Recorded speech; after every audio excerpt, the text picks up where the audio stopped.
Welcome to our channel. Please like and subscribe. Learn Vietnamese through daily life conversations. Realistic situations. Imagine understanding real Vietnamese conversations in everyday situations. Ordering food, greeting people, shopping, asking for directions, and speaking naturally with confidence. That is exactly what we are practicing today. In this lesson, you will hear realistic Vietnamese daily life conversations, spoken slowly, clearly, and naturally. And after important Vietnamese phrases, you will also hear the English meaning, making it easier to follow along and improve naturally. Take a slow breath, relax, and let's begin. Scene 1. Morning greeting.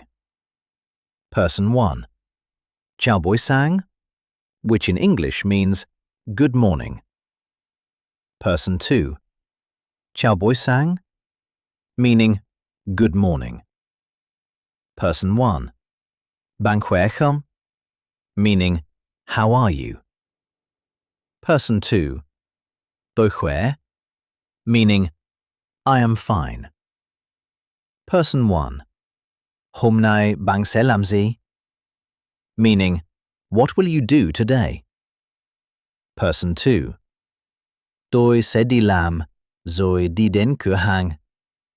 Meaning, I will go to work and then go to the store. Now repeat slowly. Chào buổi sáng. Good morning.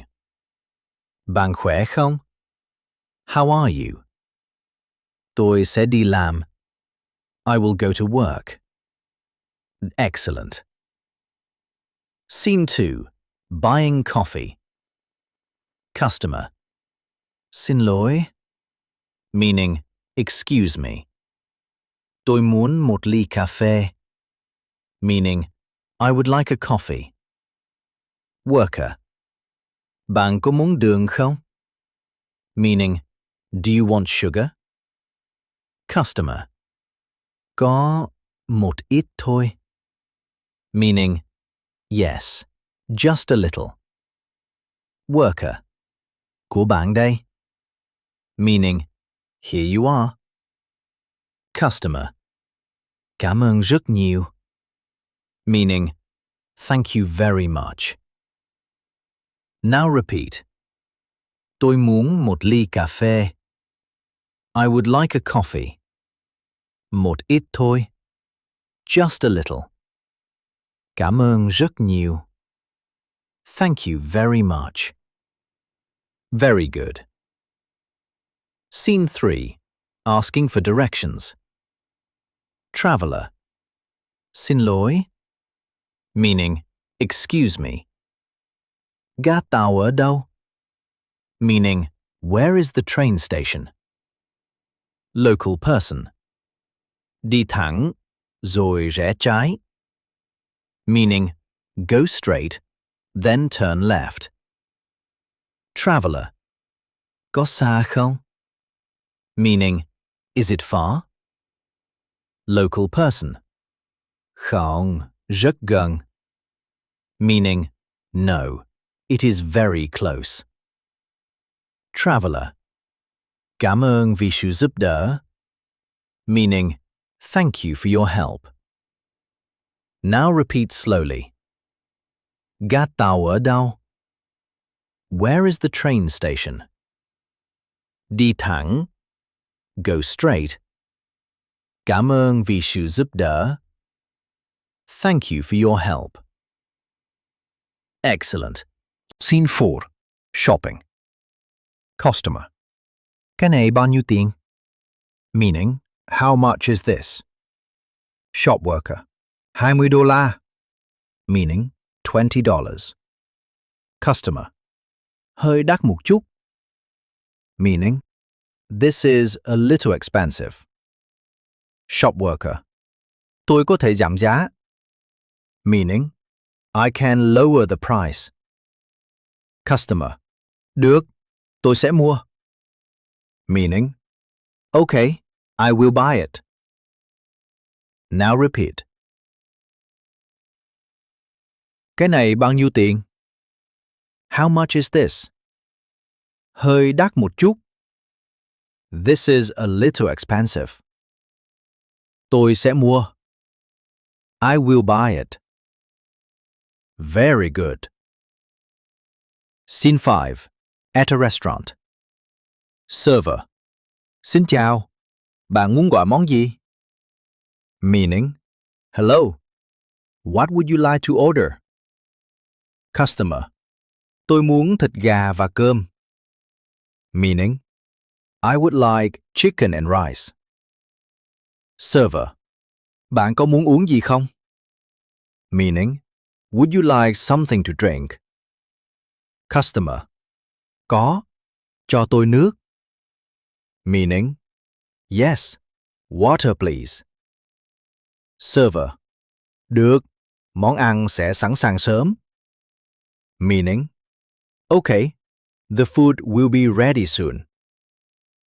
Now repeat slowly. Bạn muốn gọi món gì? What would you like to order? Tôi muốn thịt gà và cơm. I would like chicken and rice. Món ăn sẽ sẵn sàng sớm. The food will be ready soon. Excellent. Scene 6. Talking with a friend. Friend 1. Bạn thích làm gì lúc rảnh? Meaning, what do you like to do in your free time? Friend 2. Tôi thích xem phim và nghe nhạc. Meaning, I like watching movies and listening to music. Friend 1. Tôi cũng thích âm nhạc. Meaning, I also like music. Friend 2. Bạn thích loại nhạc nào? Meaning, what kind of music do you like? Friend 1. Tôi thích nhạc nhẹ. Meaning, I like calm music. Now repeat. Tôi thích xem phim. I like watching movies. Tôi cũng thích âm nhạc. I also like music. Tôi thích nhạc nhẹ. I like calm music. Perfect. Final review. Today, you practiced realistic Vietnamese conversations used in daily life. Vietnamese becomes more natural with practice. Let's review some important Vietnamese phrases one more time.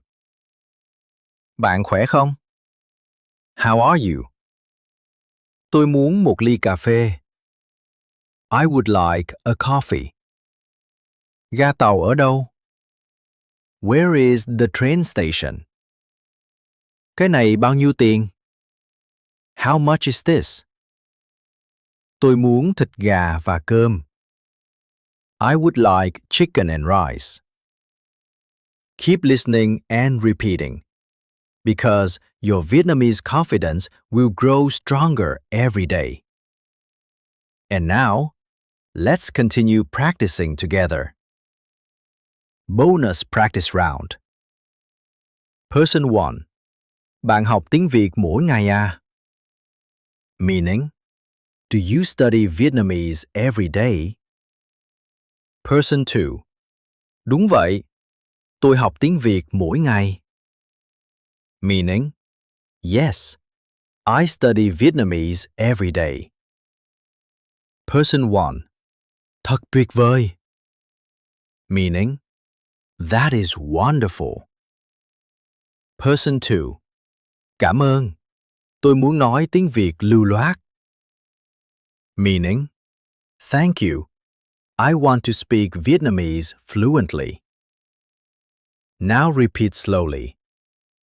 Tôi học tiếng Việt mỗi ngày. I study Vietnamese every day. Tôi muốn nói tiếng Việt lưu loát. I want to speak Vietnamese fluently. Every repetition improves your Vietnamese. That was great. Let's try practicing again. Round 2. And let's begin. Scene 1. Morning greeting. Person 1. Chào buổi sáng, which in English means good morning. Person 2. Chào buổi sáng, meaning good morning. Person 1. Bạn khỏe không? Meaning how are you? Person 2. Tôi khỏe, meaning I am fine. Person 1. Hôm nay bạn sẽ làm gì? Meaning, what will you do today? Person 2. Tôi sẽ đi làm, rồi đi đến cửa hàng. Meaning, I will go to work and then go to the store. Now repeat slowly. Chào buổi sáng. Good morning. Bạn khỏe không? How are you? Tôi sẽ đi làm. I will go to work. Excellent. Scene 2. Buying coffee. Customer. Xin lỗi. Meaning, excuse me. Tôi muốn một ly cà phê. Meaning, I would like a coffee. Worker. Bạn có muốn đường không? Meaning, do you want sugar? Customer. Có một ít thôi. Meaning, yes, just a little. Worker. Của bạn đây. Meaning, here you are. Customer. Cảm ơn rất nhiều. Meaning, thank you very much. Now repeat. Tôi muốn một ly cà phê. I would like a coffee. Một ít thôi.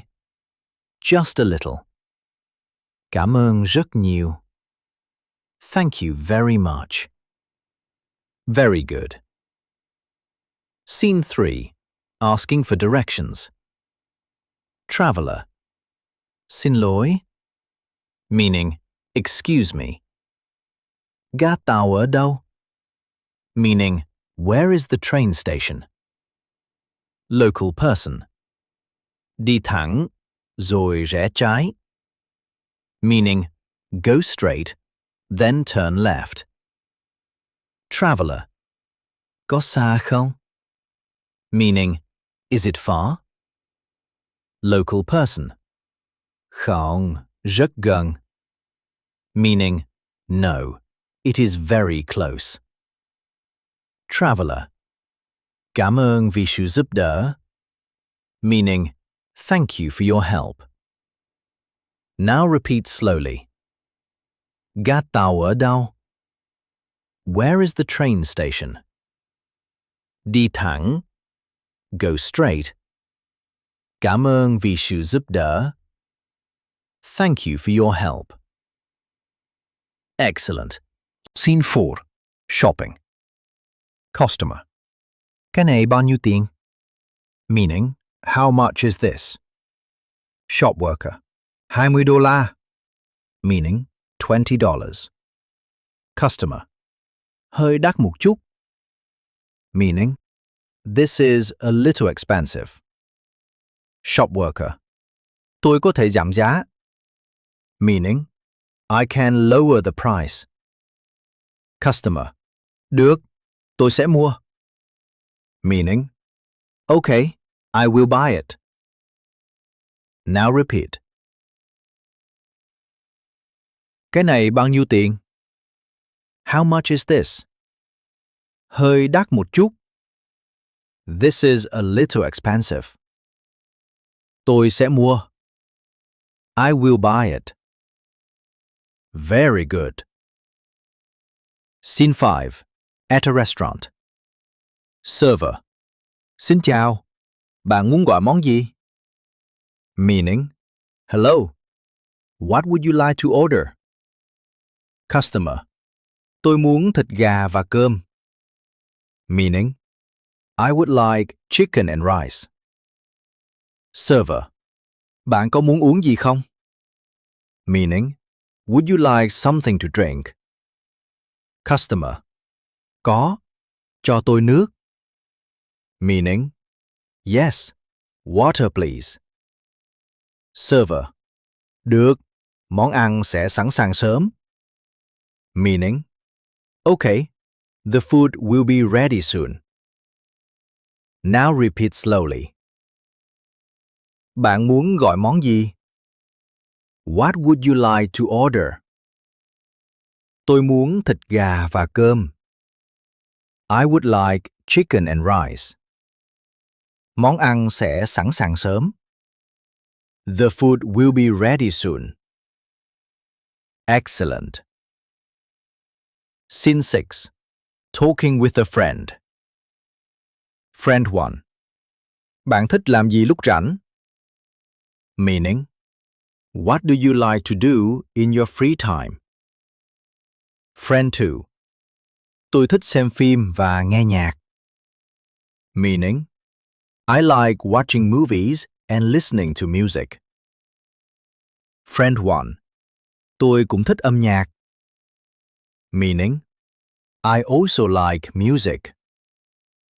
Friend 2. Bạn thích loại nhạc nào? Meaning, what kind of music do you like? Friend 1. Tôi thích nhạc nhẹ. Meaning, I like calm music. Now repeat. Tôi thích xem phim. I like watching movies. Tôi cũng thích âm nhạc. I also like music. Tôi thích nhạc nhẹ. I like calm music. Perfect.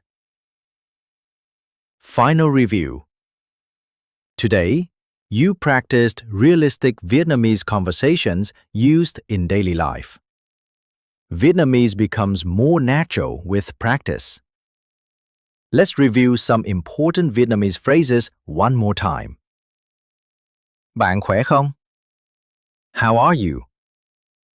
Tôi muốn một ly cà phê. I would like a coffee. Ga tàu ở đâu? Where is the train station? Cái này bao nhiêu tiền? How much is this? Tôi muốn thịt gà và cơm. I would like chicken and rice. Keep listening and repeating, because your Vietnamese confidence will grow stronger every day. And now, let's continue practicing together. Bonus practice round. Person 1. Bạn học tiếng Việt mỗi ngày à? Meaning, do you study Vietnamese every day? Person 2. Đúng vậy. Tôi học tiếng Việt mỗi ngày. Meaning, yes, I study Vietnamese every day. Person 1. Thật tuyệt vời. Meaning, that is wonderful.